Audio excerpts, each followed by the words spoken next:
This is a live look at 6:30 in the morning at the Capitol Rotunda.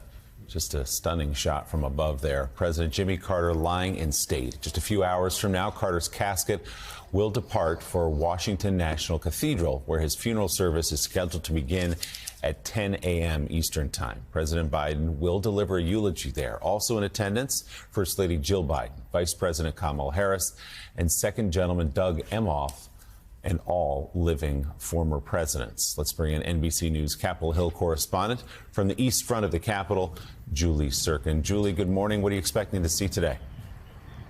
Good morning, Willie. Well, first of all, the crowds to pay tribute to Jimmy Carter are still streaming in. The wind chill is making it feel like 9 degrees here. They've been coming overnight to pay tributes, to pay respect to the 39th president over the last 2 days since that emotional procession that we witnessed on Tuesday here at the east front of the Capitol. You see police and military units, the Navy band as well, that just made its way into the Capitol. That is because in a couple of hours from now, they will begin the moment of processing Jimmy Carter's casket in a hearse to the National Cathedral, the Washington National Cathedral, which has held funerals for many presidents in the past, including President Ford, Gerald Ford, who was a close friend of Jimmy Carter's. In fact, his statue has been looking down at his casket here in the Capitol as Carter's body has been lying in state here in the Rotunda. They had a close bond. The son of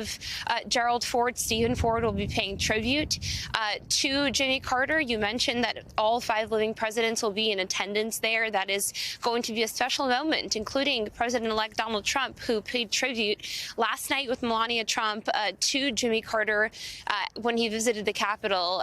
And it was such a beautiful moment here on Tuesday, Willie. You know, all week, really, from Georgia to D.C. in his final trip here to Washington, just to see the family, the friends of Jimmy Carter, people who worked for him.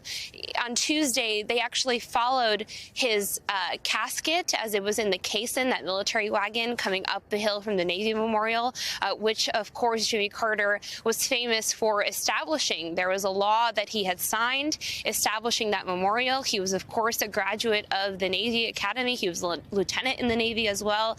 And that was a really powerful moment because, of course, they replicated the walk that Jimmy Carter and Rosalind Carter made in 1977 during his inauguration. So many unique tributes, just dating back to his legacy as president, especially his legacy in his post-presidential era. And of course, all of those moments were touched on by Speaker Johnson and John Thune and Vice President Harris here behind me a couple of days ago. Willie. As you say, President Carter will leave the Capitol for the final time around 9 o'clock this morning and make his way to the Washington National Cathedral for a brief arrival ceremony at 9:30 and a funeral service at 10 o'clock this morning. NBC's Julie Surkin outside a chilly United States Capitol. Julie, thanks so much. Joining us.